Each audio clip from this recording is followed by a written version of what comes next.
మేము కోరుతున్నది ఏమిటంటే దేశంలో ఉండేటువంటి విద్యావంతులు, అలాగే ఇక్కడ ఉండేటువంటి వ్యాపార వర్గాలు, రైతులు వాల్మార్ట్ యొక్క నిజానిజాలన్నింటినీ కూడా గమనించి చైతన్యమై ఈ దేశంలో ఈ విదేశీ వ్యాపార ప్రక్రియకు వ్యతిరేకంగా అందరూ కలిసికట్టుగా పోరాటం చేయాల్సిన అవసరం ఉంది. ఎందుకంటే మన దేశంలో ఉండేటువంటి ఈ చిరు వ్యాపారులు 1,20,00,000 మంది భారతదేశంలో అయితే జీవనం గడుపుతున్నారు. కేవలం ధనార్జన కోసం వాళ్ళు ఈ దేశంలో వ్యాపారం చేయట్లేదు.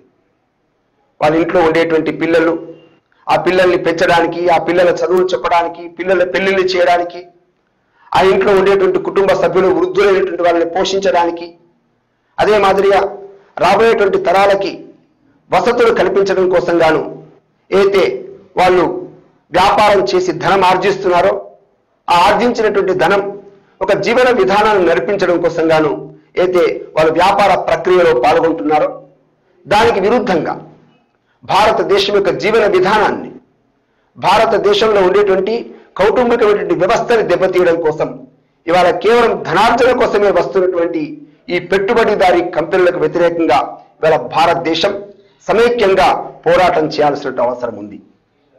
ఎందుకంటే మన భారతదేశంలో ఈ రోజున దేశంలో మొత్తం కూడా అంగళ్ళు, వాటిని ఇంగ్లీష్లో హార్ట్స్ అని పిలుస్తుంటారు. అట్లాంటి 47,000 హార్ట్స్ భారతదేశంలో ఉన్నాయి. ఆ అంగళ్ళలో వివిధ రకాల ఉత్పత్తులు అమ్మడం ప్రారంభిస్తున్నారు. ఆహార ధాన్యాలు, అలాగే వ్యవసాయ ఉత్పత్తులు, అలాగే ఎలక్ట్రికల్ గూడ్స్, అలాగే పప్పులు, ఇలాగ చూసినట్టయితే ఒక 60 రకాల వస్తువులు 60 మంది విక్రేతలు భారతదేశంలో అమ్మటం అనేటువంటిది ఒక వికేంద్రీకృత వ్యవస్థకి ఒక ఉదాహరణగా మనకు కనిపిస్తుంది. ఇట్లాంటి వికేంద్రీకృత వ్యవస్థలో నేను బ్రతకాలి, అలాగే ఇతరులు కూడా బ్రతకాలనేటువంటి ఒక మంచి కాన్సెప్ట్తో, ఒక మంచి లక్ష్యంతో భారతదేశంలో రిటైల్ డెమోక్రసీ కొన్ని వందల సంవత్సరాల నుంచి భారతదేశంలో కొనసాగుతున్నది. ఇటువంటి మంచి ప్రజాస్వామ్య వికేంద్రీకృత వ్యవస్థకి విరుద్ధంగా పెట్టుబడిదారీ వ్యవస్థలో యూనిఫార్మిటీ, అంటే ఒక్క కంపెనీ మాత్రమే బ్రతకాలి, ఒక వ్యక్తి మాత్రమే ధనార్జన చేయాలన్నటువంటి ఒక సంకల్పంతో ఇవాళ విదేశీ పాశ్చాత్య మోడల్ ఇలాంటి నమూనాని భారతదేశంలోకి తీసుకురావటం, ఇవాళ దేశంలో వికేంద్రీకృత వ్యవస్థని భగ్నపరచడమైనటువంటి విషయాన్ని మనం గుర్తించాల్సిన అవసరం ఉంది.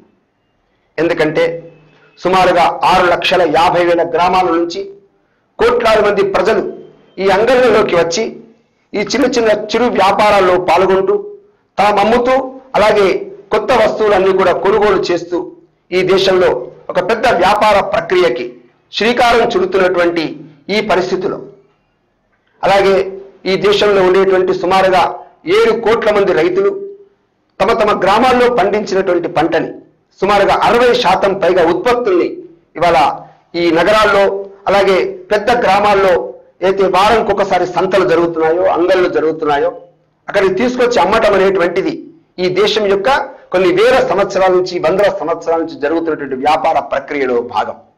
అందుకోసమే ఇటువంటి వ్యాపార ప్రక్రియకి ప్రభుత్వం మద్దతు తెలపాల్సిన అవసరం ఉంది. వృధా పోతున్నటువంటి ఈ యొక్క పంటలకి, ఉత్పత్తులకి నిల్వ చేయడం కోసం గోదాములు నిర్మించాల్సినటువంటి బాధ్యత ప్రభుత్వానిది. అలాగే ఇక్కడ ఉండేటువంటి అంగళ్లలో మౌలిక వసతులు చేకూర్చాల్సినటువంటి బాధ్యత ప్రభుత్వానిది. కానీ ప్రభుత్వం తన యొక్క బాధ్యతను తప్పించుకొని ఒక అమెరికన్ కంపెనీకి ధారాదత్తం చేయడం అంటే అర్థం ఈ దేశ ప్రజల్ని ఒక కార్పొరేట్ కంపెనీకి బానిసలుగా, బలిపశువులుగా చేయటమైనటువంటి విషయాన్ని మనం గుర్తించాల్సిన అవసరం ఉంది. అలాగే ఇవాళ భారతదేశంలో ఉండేటువంటి చిరు వ్యాపారాలు చేస్తున్నటువంటి అంగళ్ళు, సంతలు ఇవన్నీ చూసినట్టయితే అవి కేవలం డబ్బు సంపాదించేటువంటి చిరు వ్యాపారాలు కాదు. ఆ వ్యాపారం పేరుతో వచ్చేటువంటి ప్రజలు, వాళ్ళ రైతులు కావచ్చును, అదే మాదిరిగా వివిధ వ్యాపార వర్గాలకు సంబంధించినటువంటి వ్యక్తులు కావచ్చును, అలాగే గ్రామాల్లో ఉండేటువంటి మహిళలు, అలాగే యువతులు, అదేవిధంగా వివిధ వర్గాలకు సంబంధించినటువంటి వ్యక్తులు అందరూ కూడా కేవలం అమ్మకాలు, కొనుగోలు కోసం మాత్రమే కాకుండా అక్కడ కొత్త కొత్త వ్యక్తుల యొక్క పరిచయాలు, అలాగా ఆ వ్యక్తుల యొక్క పరిచయాల కారణంగా తమ యొక్క గ్రామాల్లో ఎటువంటి పంట వేసుకోవాలి, ఏ ఋతువులో ఎటువంటి విత్తనాలు వేయాలి, అలాగే ఎటువంటి పశువుల్ని కొనాలి, అదే మాదిరిగా వివాహాలకు సంబంధించిన విషయంలో వరులను వెతుక్కోవటం, అలాగే వధువులను వెతుక్కోవటం, అదే మాదిరిగా గ్రామాల్లో ఏదైనా గొడవలు వచ్చినట్టయితే ఆ గొడవలన్నీ కూడా పంచాయతీ పేరుతో అంగళ్ళలో కూర్చుని వివాదాన్ని పరిష్కరించుకోవటం, ఈ విధంగా వ్యాపార ప్రక్రియలో ఆర్థికమైనటువంటి విషయాలు, సామాజికమైనటువంటి విషయాలు ఇవన్నీ కూడా మన భారతదేశపు అంగళ్ళలో కొన్ని వందల సంవత్సరాల నుంచి జరుగుతున్నటువంటి ప్రక్రియ. ఈ రకంగా మానవ సంబంధాలతో కూడినటువంటి ఆర్థికమైనటువంటి విలువలతో కూడినటువంటి మన భారతదేశంలో రిటైల్ ప్రజాస్వామ్య వ్యవస్థని ఒక వాల్మార్ట్కి ఈ దేశ ప్రభుత్వం అప్పజూపడం ఏదైతుందో అది మన యొక్క ప్రజాస్వామ్యానికి ఒక పెను విఘాతాన్ని కలిగించేటువంటి ప్రక్రియగా మనం భావించాల్సిన అవసరం ఉంది. దేశం యొక్క దురదృష్టం ఏమిటంటే ఈ దేశంలోకి వచ్చేటువంటి విదేశీ కంపెనీలు ప్రారంభంలోనే అసంఘటితమైనటువంటి వ్యవస్థలోకి ప్రవేశిస్తున్నాయి. మనందరికీ తెలుసును, గత 15 సంవత్సరాల నుంచి భారతదేశంలో 3.5 లక్షల మంది రైతులు ఆత్మహత్యలు చేసుకున్నారు. ఈ ఆత్మహత్యలు చేసుకోవడానికి కారణం ఏమిటంటే మోన్సాంటో అనేటువంటి విదేశీ కంపెనీ వచ్చినటువంటి కారణంగా దాని యొక్క విత్తనాలు, దాని యొక్క ఎరువులు, పురుగుల మందులు, ఈ వ్యాపార లాభార్జనతో అది ఈ దేశంలో ఉండేటువంటి రైతులని చాలా ఇబ్బందులకు గురి చేసినటువంటి విషయం మనకందరికీ తెలుసు. దాని కారణంగా అప్పులు చేసి ఈ యొక్క వ్యవసాయాల పనులు చేస్తున్నటువంటి రైతులందరూ కూడా అప్పులు చెల్లించలేక, కుటుంబ భారాన్ని మోయలేక, నిరాశ నిస్పృహలతో అదేవిధంగా ఆత్మహత్యలు చేసుకునేటువంటి సంఘటనలు ఇవాళ పార్లమెంట్లో ప్రత్యక్షంగా అప్పుడున్నటువంటి వ్యవసాయ శాఖ మంత్రి ఆ విధంగా తన నివేదికలో పేర్కొనడం, ఇవన్నీ చూసిన తర్వాత ఇవాళ రెండవ రంగమైనటువంటి రిటైల్ వ్యాపార రంగం సుమారు 20 కోట్ల మందికి ఉపాధినివ్వడమే కాకుండా ఈ దేశం యొక్క జాతీయ ఉత్పత్తిలో 16% వాటా కలిగినటువంటి మన రిటైల్ వ్యాపార రంగంలో కూడా ఇప్పుడిప్పుడే విషాద ఛాయలు అలుముకుంటున్నాయి.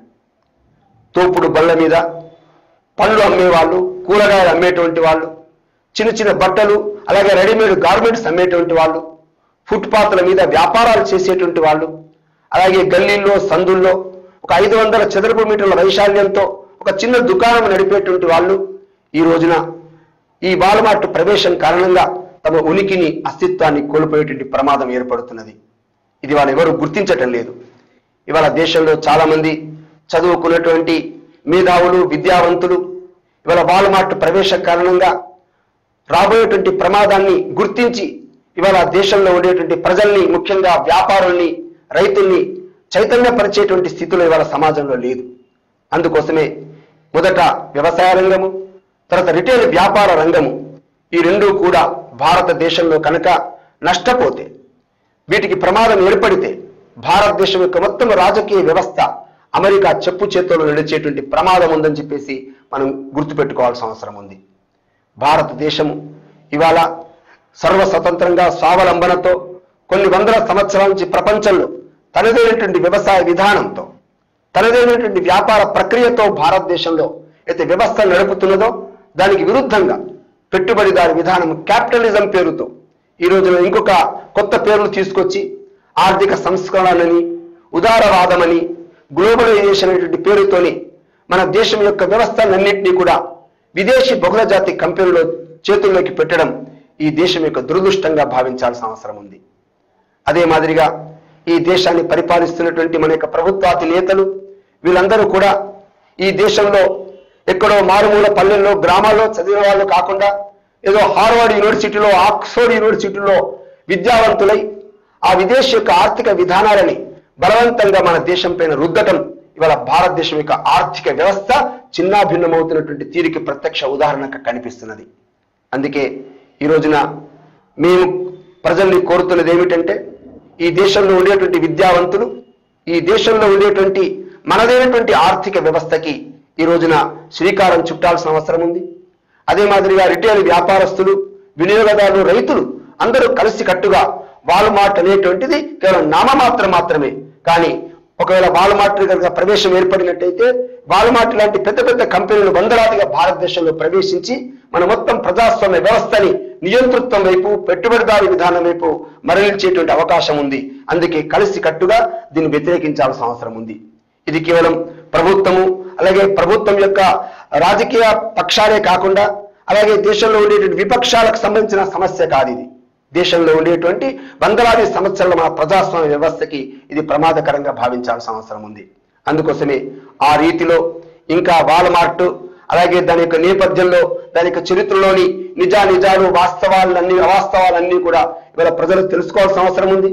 ఆ విషయంలో ఇవాళ పత్రికల్లో కానీ ఛానల్స్ లో కానీ వివిధ చర్చా గోష్ఠుల్లో పాల్గొంటున్నటువంటి తీరు చూస్తున్నట్టయితే ఇది ఒక రాబోయేటువంటి ప్రమాదాన్ని ముందుగా ఊహించి మనం దానికి విరుద్ధంగా ఇవాళ ఐక్య పోరాటం చేయాల్సిన అవసరం ఉందని చెప్పేసి ఇవాళ ప్రజలకి పిలిపిస్తున్నాము. ఎందుకంటే అనేక్యంగా ఉన్నట్లయితే మళ్ళొక ఈస్ట్ ఇండియా కంపెనీ భారతదేశానికి ఇవాళ రాజమార్గాన్ని ఏర్పరచుకొని ఈ దేశాన్ని పరిపాలించేటువంటి స్థితికి రాబోతున్నది.